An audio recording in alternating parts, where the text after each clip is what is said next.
Estamos de vuelta. Hace un momento hemos conversado sobre la batalla de Huamachuco con el general Juan Urbano Revilla y hemos revisado literalmente, casi como con una carta de estrategias, cómo fue ese proceso. Y ahora vamos a conversar con Jesús Raimundo, el doctor Tilde, cuyo trabajo como periodista, editor y docente lo ha llevado a tener un conocimiento profundo del lenguaje, de la gramática del castellano y además ese amor que él tiene por el idioma, por el lenguaje, por las capacidades expresivas del mismo, lo ha llevado también a emprender la aventura de enseñarnos a todos, tratando además de entretenernos, el mundo de la puntuación, el mundo del punto y coma, el mundo de las tildes, el mundo de aquello que nos permite expresarnos bien a través del idioma, con la escritura, sobre todo. Bienvenido, Jesús. Gracias por estar con nosotros. Muchas gracias, Hugo, por esta invitación y por hablar de un tema, darle el espacio a un tema tan importante como es la escritura, la buena escritura. Estoy totalmente de acuerdo contigo en que hay que no solamente darle un espacio, sino convertir esto en un ejercicio cotidiano. Ya tenemos en manos tu libro, El uso de las mayúsculas y minúsculas, de Jesús Raimundo, por la editorial Artífice. Yo lo muestro aquí, pero quiero que tú nos cuentes ¿cuál es la motivación que te ha llevado a tocar este tema tan específico que es el uso de las minúsculas y de las mayúsculas? Yo intuyo que tiene que ver con que cuando tú lees la comunicación escrita de tus alumnos, de la gente que te rodea, encuentras que ahí hay una debilidad. Sí. Uno de los aspectos importantes en la ortografía es el uso de las mayúsculas y minúsculas, y esto se evidencia, digamos, en la redacción profesional, pero también en la redacción que podemos plasmar a través de las redes sociales. Desde mi experiencia en los cursos y talleres que yo dicto, este es uno de los errores frecuentes y siempre me preguntaba cómo podemos enseñar o en qué momento o en qué etapa podríamos compartir o fijar mejor estas normas de ortografía. Por eso es que he trabajado este libro que se llama Uso de las minúsculas y mayúsculas, sí, que forma parte de una colección de obras que estoy trabajando en función a la ortografía para de una manera didáctica, amena, divertida si se quiere, enseñar a escribir o a diferenciar las mayúsculas de las minúsculas. Sí, yo he visto en tu hoja de vida que has trabajado en varios medios de comunicación, entre ellos en El Comercio, y yo recuerdo que ahí teníamos un corrector de estilo que cuando cometías un error, al día siguiente te esperaba literalmente en la puerta, en la parte del segundo piso, y gritaba tu nombre y decía, tal cosa se escribe de tal manera, sí, y nunca se nos olvidó después. Sí. Claro, en El Comercio pues trabajaba don Alfredo Valle de Gregorio. Valle de Gregorio, claro, exacto. Y él, yo recuerdo también mucho cuando utilizaba el correo electrónico y nos enviaba al día siguiente todas las faltas que había encontrado, sí, y siempre le ponía un toque divertido, ¿no? Cogía la anécdota y enfatizaba. Él fue quien bautizó precisamente a la coma como la coma criminal, esta coma que interrumpe entre el sujeto y el verbo, por ejemplo. La coma criminal, la coma exactamente. Criminal. Y él fue el que creó ese premio del padre Urías ahí en El Comercio para eso. Pero bueno, eso no es lo que nos interesa tanto ahora como hablar de tu libro, ¿no? ¿Quién dijo que la ortografía es aburrida? ¿No? El libro Uso de las minúsculas y mayúsculas, de la editorial Artífice, del profesor, periodista y editor Jesús Raimundo, incursiona en el ámbito educativo con una propuesta novedosa, didáctica y visual. Transforma el aprendizaje de las normas de la ortografía en una experiencia lúdica y emocionante para niños, padres de familia, mediadores de lectura y maestros. Este libro del doctor Tilde enseña mediante un lenguaje claro y cercano cómo usar de manera adecuada las letras minúsculas y mayúsculas en diversos contextos, como los nombres comunes, los nombres propios y las principales expresiones denominativas. Sobre todo aquí quisiera detenerme para que nos cuentes cuáles son los errores más comunes. Hay varios errores que responden a una tradición o a una mala explicación, digamos, en las aulas, o también al uso cotidiano, es decir, se ha masificado y uno cree que se escribe de esa manera. Por ejemplo, uno de los errores frecuentes es escribir los cargos con mayúscula inicial. las profesiones con mayúscula inicial, los títulos académicos con mayúscula inicial y también los grados académicos y las menciones, por ejemplo, a la nobleza, rey, reina, por ejemplo, con mayúscula inicial. Ah, no van con mayúscula. No van con mayúscula. O sea, ingeniero Juan Guzmán, ese ingeniero va con minúscula. Sí. ¿Por qué? En alguna época sí se escribía con mayúscula inicial, como los tratamientos, señor o señora, o don o doña. Pero la ortografía, la Real Academia Española, en la ortografía de la lengua española, ha establecido lo siguiente, que estas palabras en realidad son sustantivos comunes o palabras comunes. Por lo tanto, todas las palabras que se escriben con todas las palabras comunes se deben escribir con minúscula y no con mayúscula inicial. Antes existía una costumbre que era escribir algunas palabras con mayúscula con un sentido subjetivo, social, se llamaba la mayúscula de relevancia, para darle más importancia a esas palabras, porque efectivamente en la sociedad donde pocos accedíamos a las profesiones y a los cargos, estas personas que tenían profesiones, cargos, eran relevantes, eran importantes a la sociedad. Entonces, pero su nombre era el importante. Claro, y se quiso marcar con la mayúscula inicial. Y esa mirada no, digamos, ese criterio no corresponde a las normas de la ortografía. Mira, qué interesante, porque justamente aquí hay una cosa que hay que corregirle a José, porque ha puesto general de brigada con mayúscula, claro. Y ahí no debe estar. General con minúscula. Ya sé, lo vamos a resondrar ahora.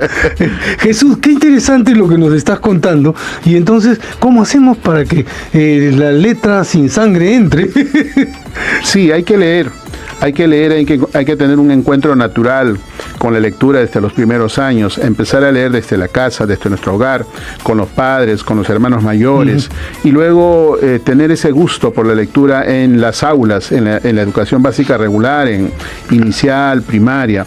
La lectura debe ser un alimento cotidiano de todas las personas, no solo porque vamos a encontrarnos con los conocimientos, sino sobre todo porque nos va a permitir identificar cómo se estructuran las oraciones, las frases, cómo aparecen escritas ciertas palabras que nosotros vamos descubriendo mediante la lectura de manera cotidiana.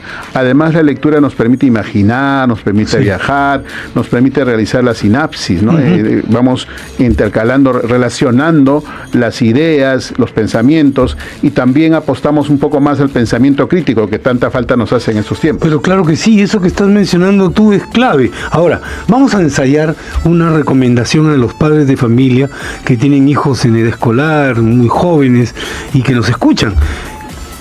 ¿Cómo recomendarías tú que se instituya dentro de la casa una pequeña biblioteca de referencia para que los jóvenes y los niños empiecen o se inicien con la lectura? Porque una de las cosas que está pasando en el sistema escolar, por ejemplo, es que se ha abandonado este programa que estaba relacionado con unas lecturas básicas que se ofrecían desde la primaria a los chicos, y ya no es uniforme, digamos, ya no todas las escuelas hacen pasar a los chicos por ese asunto. Entonces, ¿qué le decimos a los padres? Lo primero que tenemos que decirle es que en la distribución de los espacios en nuestras viviendas, en los departamentos, tiene que haber un espacio adecuado dedicado para la lectura, con buena iluminación, sin interrupciones, un lugar cómodo y que nos permita sentarnos un momento determinado del día para que los padres abran con sus hijos un libro. Leer es un acto cotidiano, es un alimento cotidiano. Lo debemos hacer incluso desde los primeros días de la vida de un nuevo ser que llega a casa. Probablemente no lo va a entender, pero sí se va a familiarizar con el objeto del libro. Lo segundo es no tener los libros como un objeto decorativo. Hay que abrir los libros, y si el niño raya, está descubriendo, si el niño doble el libro, etcétera, está descubriendo. Entonces el libro debe ser casi como un juguete también para el niño. Ah, qué muy buena idea. Luego de eso, el padre es quien en realidad tiene que hacer el esfuerzo de leer todos los días. O sea, si no lo motiva, si no ve un ejemplo, el niño no va a seguir los pasos. Ahora, no hay que limitar al niño con las lecturas, probablemente que al padre le interese que el niño aprenda. La lectura es una elección libre. Tenemos que ayudarlos a que ellos también tengan un encuentro natural, feliz. Muchas veces los padres sugerimos textos que a nosotros nos gustaron, o que son de otra época, o que de pronto para la estructura textual, digamos, todavía no están preparados los niños. Sí. y hay que leer en voz alta y luego podemos intercambiar ciertos pasajes de los textos. Yo leía, por ejemplo, con mi hijo desde los primeros años y leíamos todos los días. Cuando él empezó a deletrear, empezó a leer palabras, y cuando empezaba a leer palabras, él, por ejemplo, leía los personajes, yo leía la parte de la narración, intercambiábamos, grabábamos esta lectura, digamos, en audios, y luego nos filmábamos. O sea, hay que tener creatividad también, claro, sí, para que él participe, registre, se escuche la voz, luego lo interprete, luego me cuente, pero es una entrega cotidiana. Y cuando ya ingresa al colegio, en realidad ya le está muy familiarizado con los libros. Puede seleccionar los libros, puede manejar los libros, puede entender los libros, no le es un objeto extraño. Ahora, hay un problema, Hugo, que en los colegios, en la actualidad hay una encuesta, un estudio que han lanzado hace poco, donde apenas tenemos el 10% de bibliotecas en las instituciones educativas, y de ellas solo un 2% en las instituciones educativas particulares. Entonces hay un, digamos, abandono para implementar las bibliotecas en los espacios donde deberían estar, que son las instituciones educativas. Y si esto lo ampliamos, ese dato es dramático, ¿no? Es dramático, porque si el estudiante, el escolar que está en el colegio, no conoce el espacio de la biblioteca, no lo va a necesitar. No lo va a necesitar. Entonces, ¿cómo trabaja el docente con el niño cuando no hay ese espacio donde leer, donde familiarizarse con la lectura? Y además, en los gobiernos locales, en las municipalidades, pocas municipalidades tienen bibliotecas actualizadas, y eso podemos seguir enumerando. También va a pasar algo con las universidades, sí, claro, en diversos niveles. Entonces, estamos en una situación bastante crítica porque no tenemos acceso a los libros. Por eso es importante la organización de espacios donde nos encontramos con los libros y los lectores, los autores y los editores, como la próxima Feria Internacional del Libro, que se va a realizar aquí en Jesús María, y donde vamos a presentar también mi libro. Entonces, ese espacio es muy importante. Justamente lo que quería que nos comentes, porque tus anteriores textos, y obviamente este va a ser presentado en la feria. ¿Cuáles son tus expectativas? ¿Quiénes quieres tú que lean este libro? ¿A quiénes lo estás dirigiendo? Este libro está pensado en un niño de 8 años que empieza a leer y a escribir en el colegio. En el momento que él descubre la escritura y la lectura, para ese niño. Entonces es un gran reto, porque cómo le transmitimos conceptos abstractos o normas que son escritas de una manera difícil y no cotidiana. Ese es el reto que yo me he trazado, y para ello he trabajado textos breves, muy breves, y jugar mucho con la imaginación. Por ejemplo, la letra minúscula y la letra mayúscula son diferentes, pero siempre se pronuncian igual. Entonces, entonces la pregunta dice, la O minúscula es más pequeña que la O mayúscula, pero representan un mismo sonido. Ocurre como en Oso de Anteojos y Olivia, y aquí está Olivia y Oso de Anteojos. La B minúscula y la B mayúscula tienen formas diferentes, pero representan un mismo sonido, como ocurre en Bombero y Bernardo, y aquí está Bernardo y Bombero. Entonces la pregunta que le abre el apetito es, entonces, ¿por qué escribimos con minúscula o mayúscula? Entonces para eso yo le empiezo a contar la historia, un poquito de historia. ¿En qué momento empezamos a escribir con minúscula y cómo escribíamos en la época de los romanos? Teníamos solamente la letra mayúscula. Habían 3 tipos de mayúscula: la mayúscula elegante, la mayúscula clásica y la mayúscula cursiva. Eran otros tiempos. Y la minúscula recién aparece en el siglo octavo y noveno, y se posiciona recién en el siglo XV, cuando llegan los humanistas, impresores y italianos, y con la presencia de la imprenta se masifica. Ahí empieza toda una nueva era hasta nuestra actualidad. Y por lo tanto yo hago un recorrido con aspectos muy cotidianos, situaciones muy particulares, con incluso situaciones peruanas, como el Oso de Anteojos, por ejemplo, aquí con los machiguengas, por ejemplo, con el río Rímac, o con productos que son cotidianos como la avena. Hago un recorrido, por ejemplo, con nuestro nuevo su santidad Luis XIV, claro, y luego los reyes, los presidentes. Hago un recorrido de las bodegas, de la ciudad de Lima. ¿Por qué Lima con mayúscula y por qué la fruta Lima con minúscula? ¿Por qué la rosa con minúscula? ¿Por qué la niña que se llama Rosa con mayúscula? En fin, hacemos un recorrido y terminamos con algo, incluso algo tan turístico, ¿no? Como el lago de Titicaca. ¿Cómo se escribe el lago Titicaca? Con mayúscula, lago con minúscula. Y terminamos con una sección que hemos llamado Cantemos la ortografía. He creado 3 canciones, me he encargado de las letras con la ayuda de un profesor de música, el profesor Edson Osejo. Hemos creado estas 3 canciones que uno lo puede con el código QR acceder a YouTube y es animado, uno lo puede repetir y entonces con la música también uno puede aprender. Es decir, hemos tratado de hacer un recorrido con textos, ilustraciones, canciones, versos, diseño, todo de manera lúdica y divertida. ¿Cuándo es que se presenta el libro? El libro se presenta el miércoles 30 de julio a las 3 de la tarde en el auditorio César Vallejo en la Feria Internacional del Libro. Ese día voy a ofrecer un taller gratuito.